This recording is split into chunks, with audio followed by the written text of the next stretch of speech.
गुज़श्ता रात मकरानी पाड़ा कच्चा किला लतीफ़ाबाद के एक फर्नीचर के कारखाने में अचानक आग भड़क उठी और देखते ही देखते आग ने पूरे कारखाने को अपनी लपेट में ले लिया।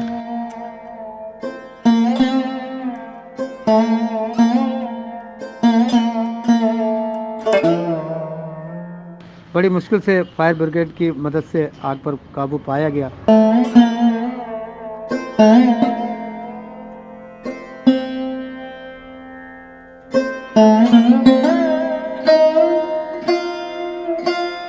जी ताहिर साहब बताएंगे आप कुछ कि किस तरीके से लगी है, किस तरह लगी है आग और नुकसान क्या हुआ आपका? वालेकुम। रात को ये शॉर्ट सर्किट हुआ तो उसकी वजह से ना ये सारी आग भड़क उठी। अहले मोहल्ला ने बेचारा ने सब ने हेल्प करी, फायर ब्रिगेड बुलाई, तो जब जाके ये बुझी रात को 4 बजे तक, तो बड़ी कोशिश और जब से लगे रहे सारे, तो जब जाके ये आग बुझी। और हमारा थोड़ा नुकसान भी बहुत सारा हो गया। मशीनरी थी वो जल गई सारी। आप देख सकते हैं कि मेरे पीछे सारी मशीनरी जो इसके नीचे लगी हुई थी वो सारी जल गई। इसके नीचे कुछ शीट वगैरह थी वो सारी जल गई हमारे पास।